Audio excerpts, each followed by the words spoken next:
Your salary is too big for one woman. You'll transfer it to me, I'll make better use of it, my mother-in-law declared, her voice calm but sharp like a blade slicing through fruit. Here, write this down. Margaret slid a folded sheet of paper with neatly written numbers across the kitchen table. Your salary is too big for one woman. You'll transfer it to me, I'll manage it better. I froze, gripping the paring knife in my hand. My eyes blinked rapidly, trying to process what I had just heard. My mother-in-law, who had dropped by for tea while Daniel was out, stared at me with the air of someone giving a completely ordinary instruction. Are you serious? My voice sounded hollow, like it belonged to someone else. Do I look like I'm joking? Margaret pursed her lips. Come on, write down the account number. A mix of absurdity and insult hung in the air. Slowly, I set the knife down, wiped my hands on my apron, and let out a long breath. 3 years ago, when Daniel and I got married, everything had felt so bright, so promising. We talked about traveling, buying a little house outside the city, maybe even getting a dog. Daniel was an engineer back then, dreaming of opening his own small garage one day. I worked in construction, and when I was promoted to project manager, Daniel had lifted a glass of champagne and told me he was proud of me. We rented a bigger apartment. We bought a used car. Life felt like ours to build brick by brick. And Margaret? She had smiled, praised my cooking, and said she was glad her son had chosen a woman like me. But now, sitting in my own kitchen, listening to her demand my salary as if I were just an employee reporting to her, it was like waking up in someone else's nightmare. I tried to keep my tone steady. Does Daniel know you're asking me this? Of course, she said smoothly. We talked about it. A wife earning more than her husband. Trust me, it ruins marriages. I'm just stepping in before things get worse. The sound of the front door opening made my chest tighten. Daniel walked in, rain still dripping from his coat. Mom's already here? He said cheerfully, giving her a quick hug. Perfect. What are you two talking about? About how your wife needs to stop showing off with her job, Margaret answered before I could open my mouth. Everything in a family should be shared. A woman shouldn't be earning more than her husband. It's not right. I turned to Daniel, waiting for him to laugh it off, to defend me, to remind her that this was 2025, not the 1950s. Instead, he just gave a small shrug. She should quit that stressful company job, Margaret continued, sipping her tea like a queen delivering orders. An old friend of mine owns a little bookstore. He needs a cashier. The pay is modest, but the hours are calm. Much better for family harmony. My stomach dropped. You didn't actually think I'd quit my job, did you? I asked Daniel, eyes fixed on him. He hesitated. Elena, Mom's got a point. You've been working long hours, coming home exhausted. Maybe something simpler wouldn't be so bad. It felt like betrayal disguised as concern. At that moment, my phone buzzed. My director's name flashing across the screen. Sorry, I need to take this, I muttered, stepping into the bedroom. There was chaos with a multi-million project. Documents misfiled, deadlines crashing. For the next hour, I directed my team, corrected mistakes, and saved the tender from falling apart. By the time I hung up, exhausted but triumphant, the contract was secure. At work, they trusted me. They valued me. But in my own home, I was being told to step aside. When I returned to the kitchen, Daniel and Margaret were leaning over the sheet of paper. $200,000 for the garage and at least $500,000 for Nathan's car, Margaret was saying, tapping the numbers. He's too young to be crushed by loans. I froze. They were mapping out how to spend my salary without me. Nathan, Daniel's younger brother, had never held a steady job. He lived off their parents, drifting from one scheme to another. And now, apparently, my hard-earned income was about to fund his lifestyle. Don't you think you should be discussing this with me? I said, arms crossed. They both looked up like guilty children. We're just considering options, Daniel said with an awkward smile. You seem to have plenty of options, I shot back. Daniel, I want to hear it from you. Whose side are you on? Margaret answered for him. He's on the side of family, of course. I wasn't asking you, I snapped. Daniel looked torn, eyes darting between us. Finally, he said softly, Elena, Mom's only trying to help. She's managed money all her life, she knows best. The words cut deeper than any knife.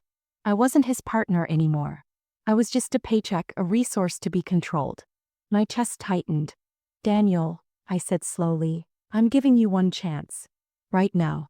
Either you tell your mother that my salary is mine, and you and I decide together how to manage our life, or our marriage is over.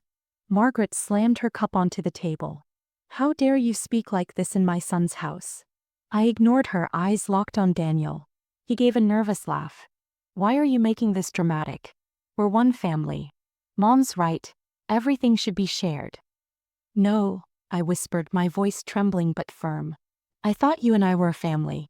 Turns out you and your mother are the family. And I'm just a wallet with legs. With that, I walked into the bedroom, pulled out my suitcase, and began to pack. Daniel appeared in the doorway, stunned. Are you serious? You're leaving? Over this nonsense? Not nonsense, betrayal, I replied, stuffing clothes into the bag. You talked about my salary behind my back. You made plans without me. You want me to quit the career I built from scratch. And you expect me to accept it in silence. Margaret's voice carried down the hall. You'll calm down tomorrow. Women always shout first and regret later. I zipped the suitcase shut. No. You've already made your decision. There's no place for me in your plans, only for my paycheck. And with that, I walked out of the house. Margaret didn't stop after that morning in my kitchen. If anything, my refusal seemed to light a fire in her. Within days, she found new ways to creep into every corner of our marriage. At first, it was little things. She would accidentally show up at our apartment with groceries, dropping them on the counter as if we couldn't manage our own shopping. She would rearrange my spices, open the fridge, comment on the brand of milk I bought. This one is cheaper at the other store, she'd mutter, as if every dollar of my paycheck was hers to track. Daniel would laugh it off, kiss her cheek, and say, Mom's just trying to help. Help. That word began to feel like poison. One evening, I came home from work, exhausted from a 12-hour day at the site. My boots were covered in dust, my hands stiff from holding blueprints and radio calls. I pushed open the door, expecting the smell of dinner. Daniel had promised he'd cook. But instead I found Margaret at the stove, humming softly while stirring a pot. She turned, beaming. Oh, sweetheart. I didn't know you'd be so late. Daniel looked tired, so I thought I'd make something. Sit. Daniel sat at the table like a boy waiting to be served. He grinned at me, completely oblivious to the way my heart sank. Isn't she amazing? He said. I wanted to scream. Instead, I washed my hands, forced a smile, and sat down. Margaret ladled soup into bowls as if this were her kitchen, her home, her marriage. And Daniel let her. Days turned into weeks, and her presence grew heavier. She came over uninvited, stayed overnight just to keep Daniel company when I had late shifts. She slipped comments into conversations like daggers wrapped in silk. You're lucky, Daniel, she'd say. Not every man has a wife with such a big salary. Some women would waste it on handbags and salons. At least she contributes. The words sounded like praise, but her eyes told another story. Sharp, calculating, testing me. One night, I finally confronted Daniel. She's here too much, I said, my voice shaking. This isn't normal. She's crossing boundaries. Daniel frowned. She's my mother. He just wants to feel included. Why are you making it a problem? Because it is a problem. I snapped. This is our marriage, Daniel. Our home. Not hers. He went silent, jaw tight, eyes cold. That night, he turned away from me in bed. It was the first time I realized Margaret wasn't just interfering, she was winning. From there, everything spiraled. Margaret began handling our bills by accident, claiming Daniel had asked her to drop payments off. She knew the due dates before I did. One afternoon, I logged into our joint account and froze. Several transfers had been made. Small ones at first, $50 here, $100 there. Then larger, $500, $700. All labeled as household expenses. I confronted Daniel immediately. Did you give your mother access to our account? He rubbed the back of his neck, avoiding my eyes. She offered to help us manage. She's good with money. She's taking my salary, Daniel. I shouted. That's not help. That's theft. His voice hardened. Don't call it theft. She raised me, she supported me for years. You wouldn't even have this apartment if it weren't for her advice. I stared at him, stunned. Somewhere along the way, my husband had stopped being my partner and started being her soldier. Margaret's control tightened like a vice. She began criticizing the way I dressed, the way I cooked, even the way I spoke to Daniel. A wife should be softer, she told me one night when Daniel wasn't home. You're too sharp. Men need gentle words. That's why Daniel comes to me. I understand him better. The implication burned in my chest. Daniel is my husband, I said quietly. Not yours. Her lips curled into a smile that wasn't a smile at all. We'll see. The final straw came on a rainy Thursday. I arrived home drenched, only to find Margaret sitting on my couch with a stack of documents. Daniel sat beside her, his face pale. What's this? I asked, setting my bag down. Daniel glanced at his mother, then at me. Mom thinks we should combine all finances into one account. That way things are easier to manage. My stomach dropped. The papers on the table weren't just banking forms. They were transfer authorizations. I turned to Margaret. This is my money. My work. My sweat. You don't get to decide what happens with it. Her voice was smooth, calm. It's not about you. It's about family. Daniel deserves stability. I can provide that. You can't. Daniel didn't argue. He didn't defend me. He just stared at the floor. That night, lying awake in bed, I realized something chilling. My marriage wasn't between two people anymore. It was between three, and I was the outsider. I didn't sign those papers. I didn't give her control. But the battle lines had been drawn. Every word, every look, every silence in our apartment became a war.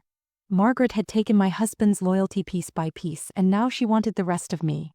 My money, my dignity, my place in this marriage. But as I lay there, staring at the ceiling while rain tapped against the window, one thought rose above the chaos. She thought she could erase me. She thought she could replace me. She had no idea what storm she had awakened. The weeks after that night were a blur of tension. Margaret didn't stop pushing. If anything, my refusal only sharpened her claws. She showed up almost daily, carrying bags of food, laundry detergent, and unsolicited advice. Daniel soaked it up like a thirsty sponge, leaning on her as if he were still a child. Every time I tried to talk to him alone, she was there, listening, watching, ready to twist my words. One evening, I found her in our bedroom. My closet doors were open, my clothes scattered across the bed. What are you doing? I demanded, my pulse thudding in my ears. She didn't flinch. These skirts are too short. These blouses are too plain. A wife should dress in a way that makes her husband proud. She held up one of my favorite dresses, shaking her head. No wonder Daniel spends more time with me. For a moment, my vision blurred. The urge to snatch the fabric from her hands, to scream until the walls shook, was almost unbearable. Instead, I clenched my fists and forced my voice steady. Get out of my room. She smirked. Our room, dear. You forget whose house this really is. The words hit me like ice water. It was our apartment, Daniel's and mine. But in her mind, everything that belonged to her son also belonged to her, including me. That night, Daniel and I fought like never before. She was in our bedroom, Daniel. I shouted, going through my things. Do you not see how wrong this is? He rubbed his temples, his voice weary. She's just trying to help. Why do you always have to make everything a battle? A battle. I laughed bitterly. Daniel, she's taking over our lives. She's taking over you. His silence was louder than any argument. The breaking point came a month later. I returned home to find Margaret seated at the kitchen table with Daniel, a stack of forms between them. This time they weren't just banking papers. They were legal documents, power of attorney, co-ownership clauses, signatures already inked in neat lines. I felt the floor tilt beneath me. What is this? Daniel looked up, guilt flickering across his face. Just, Mom thinks it's best if she helps manage things long term. In case something happens to us. She's protecting our future. Protecting. That word again, like a blade dressed as kindness. I turned to Margaret. Her eyes were cold, triumphant. You're not protecting us, I said. My voice trembled, but my chest burned with something fierce. You're stripping me out of my own marriage. She leaned back, folding her arms. If you were truly a wife, you wouldn't see it that way. But Daniel deserves stability. He deserves family. You're an outsider. The room spun, but something inside me hardened. For months, I had let her chip away at me, at my home, at my marriage. I had begged, argued, wept. And for what? To be dismissed. To be erased. Not anymore. That night, while Daniel slept soundly beside me, I sat in the dark living room, staring at the glowing city lights through the window. My mind replayed every insult, every intrusion, every moment I had swallowed my rage. He thought I was weak. She thought she could push me out and claim everything for herself. But I still had one thing she didn't: the truth. And I was done keeping quiet. The next morning I didn't go to work. Instead I went to the bank, then to a lawyer. Piece by piece I gathered every document, every transfer, every proof of her interference. Quietly, methodically I built my case. For weeks I played the role of the obedient daughter-in-law. I smiled when she criticized me, nodded when she bragged about Daniel, even thanked her when she cooked meals in my kitchen. All the while I tucked evidence into a folder that grew heavier by the day. Finally the day came. A family dinner arranged by Margaret herself. She invited Daniel's cousins, his uncles, even her church friends. To celebrate family, she had said. I went along, silent, watching as she held court at the head of the table, Daniel at her side like a loyal shadow. She laughed, she preened, she slipped little jabs at me between compliments about herself. And then when the plates were cleared and the wine glasses full, I stood. Before we finish, I said, my voice calm but steady, I have something to share. Margaret's smile faltered. One by one I laid the papers on the table. Bank statements. Legal drafts. Notes in her handwriting. Evidence of every step she had taken to bleed me dry and claim my marriage. The room went silent. Forks clinked. Eyes widened. Margaret, I said, meeting her gaze, you wanted control. You wanted to erase me. But what you did was fraud. And I have every document to prove it. Gasps filled the room. Daniel's face drained of color. I trusted you, I continued, my voice rising. I loved your son. But you turned him against me. You stole from me. You invaded my home, my life, my dignity. And now everyone will see exactly who you are. Margaret's composure cracked. Lies, she hissed. She's twisting things. I slammed the final folder down. Then explain these transfers. Explain these forged signatures. Explain why your name is on my salary. The silence that followed was deafening.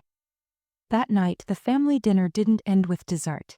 It ended with whispers, accusations, Daniel storming out in shame, and Margaret's empire crumbling under the weight of her own arrogance. In the weeks that followed I filed charges. I froze accounts. I built walls Margaret could never climb again. Daniel begged, pleaded, swore he had only wanted peace. But I had seen the truth. He had chosen her over me again and again. And I was done. One rainy morning I packed my bags, signed the divorce papers, and walked out of that apartment. As I stepped into the street, the air smelled sharp, clean, like the first breath after a storm. Margaret had tried to break me. She had tried to erase me. But in the end I walked away with the one thing she could never steal: my freedom. And for the first time in months I smiled.